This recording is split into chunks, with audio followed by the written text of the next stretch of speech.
জানি না কোনো মেজর সাহেব আমাকে এই জঙ্গল ডিউটি করতে পাঠিয়েছে। আশেপাশে কেউ নেই, চারিদিকে জঙ্গল।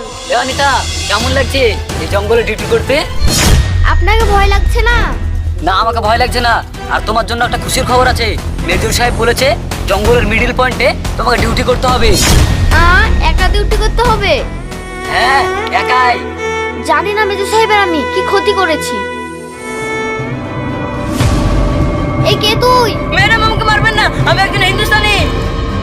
তুই এখানে কি করছিস? কিছু আতঙ্কবাদী আমাকে তাড়া করেছিল, তাই ভয় আমি এখানে লুকিয়ে আছি।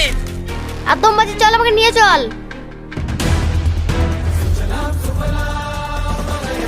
ম্যাডাম, জবান, এই বাচ্চা আমাকে এখানে নিয়ে এসেছে। ফৌজি, এটা আমারই ভাই। ভুগিয়ে তোকে এখানে নিয়ে এসেছে। আমি তোকে ধরার জন্যই অনিতাকে এই বর্ডারে পাঠিয়েছিলাম। যাও, ওকে অ্যারেস্ট করো।